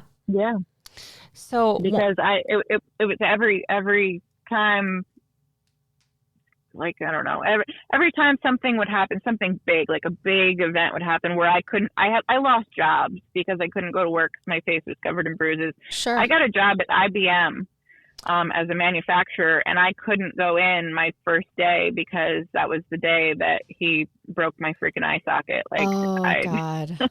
Yeah. So that could have been a huge thing for me where I maybe could have gotten away, because like it's everything. It's not just physical, it's emotional, it's financial, it's the what are they 7 different kinds of abuse that somebody can relay on you, and it was all of it. There was his sister at one point saw him smack me. he denied it, and his mother believed him. Oh, Lord. Yeah. That's pretty ingrained. So one of the things that I'll just kind of end with is, I think that you have an important message, and what you said to Charnell that she just kind of quoted back and you explained is really important, because you are telling a story that is then advocating for other women to talk about it, to listen, and give them things to recognize that didn't exist before. And wherein this is really interesting is that your story, you probably felt alone at the time, but think of the thousands of other women who dealt with generational trauma, going back to your grandma, your mom's story, which was very intertwined with your own story throughout, and your story. You have just put yourself in this beautiful position in your family where you can minimize the generational trauma to your own kids, especially the girls, especially daughters. 100%. I tell my girl, my daughter Hannah, the one I have at home still, she's my little Puerto Rican. She's got a little. Her father was half Irish and half Puerto Rican, so we call her Puerto Rican. She has the temper on her like you wouldn't believe. And I tell her, like, the way that you fight with me, make sure you keep that fire going. If anybody ever tries to lay their hands on you or tell you what to do and you know it's wrong, like, you need to, be that fighter. Don't ever let that go. I love it. And you're the mom that they can call you, like, no matter what you've done, no matter how bad you think it is, you're the one they can call and say, he hit me. And then you're going to have your response isn't going to be, well, did you make him mad? Yeah. No. Right. No. And if I recall from your emails, you said you've helped people already, right? Yeah. Yep. I've had, for a little while, I would go to, speak at one of the shelters in Poughkeepsie shortly after I got out of the situation, because I thought that would help me, and it really did. It was good therapy for me, and it was also a good way to meet other people and kind of like tell my story and whatnot. I had a friend who was another waitress. I actually took her out of a situation. It was kind of dangerous on my part, but in the end, I did get the police involved, even though she begged me not to. Sure. And I was like, look, you have a little boy, and he was hurting the little boy too. It wasn't just her. Like, my ex wasn't hurting my daughter at all. Right. He was loving with her. He was happy with her. I mean, who knows what could have happened if it went further. Sure. But I was like, this can't happen. I'm going to do this. I don't care if you hate me. Yeah. Yeah. Well, that's what your neighbor did for you. You asked her not to. Yep, absolutely. It's definitely, like, I try to talk to, people, like, just not even just about this incident, but about the domestic violence that I've been through, about my story. I've always wanted to put it down on paper, but I'm not sure where to start because it's just so big, and I'm not sure if I should break it up and tell smaller stories, or I don't know. We'll figure it out. This is a good start for you, dear, because we've been talking for an hour and 52 minutes, and an hour and 52 minutes is a pretty good start on a book. Yeah. So going back to listen, I haven't even cracked the surface. Right. We get the superficial story. That's the thing with all of these podcasters that you may listen to, is even when we do these deep dives, even when we do these interviews, there's just so much more. Yeah. You can listen, but you're the one that's going to give the sensory experience about what happened and how it felt. Yep. Yep. And you definitely should. I think so too. I'd read it. Yeah. You definitely should. And then come back on and promote the book. Yeah, we got you. Yep. That's what we can do. So see, you've already got like a sponsor. So, there's no reason, nothing stopping you now, just one chapter at a time. But is there anything else that you'd like to say before we end? Yeah. Do you want me to read you a brain bath? That would be amazing. I was actually thinking about looking for one, and then I just got laundry and dinner, and I was just like, I'll just let them take care. Oh my gosh. I do love it when people bring us brain baths, but I've got this fabulous book that I haven't even cracked the surface on. So she's been reading me, if you've been listening to any recent episodes, about Seriously Dumb Criminals, which is my favorite thing because, I don't get that at work. Sure. You never see that. But it always makes my day better. Okay, this is from the chapter. I'm going to read a couple here from, it's got to be a food chapter. It's seriously stupid criminals that involves food. And this one, here's the title. 3-hour standoff with police begins with a grilled cheese sandwich. It's worth it then. For real, I fucking love grilled cheese. Me too. And this is the article. It says, yes, I said grilled cheese sandwich. A Maryland woman takes a bite of her husband's sandwich, never suspecting the outrageous outcome. After a massive argument, her husband heads down to the basement, unpacks a small armory of guns, and begins firing through the floor into the kitchen where his wife was. I'm cold reading. I didn't know that this was a domestic case. Over grilled cheese. But remember, there's a standoff here. This woman grabs her 3 teenagers and runs out into the yard. The 55-year-old man barricades himself when the police arrive, leading to a 3-hour standoff. And it all started because she took a bite of his delicious grilled cheese. You guys, I've had... I mean... He did. That would be a valid point. Right? I've had more people assault each other lately in this county with food. I don't understand. There's so many. Yes, people are throwing food at each other. What the hell? I don't know. Why such a precious commodity? What? Hopefully we're not throwing eggs because they're so expensive. No, you know what? That's very just good point, Erica, because not one person has thrown an egg. But groceries themselves are so expensive right now. That is a precious commodity. Why would you throw any food? Mashed potatoes was one. Stop it. And a cheese stick. A cheese stick. Yep. Well, if they were my mom's mashed potatoes, I feel bad because they were hard. Right?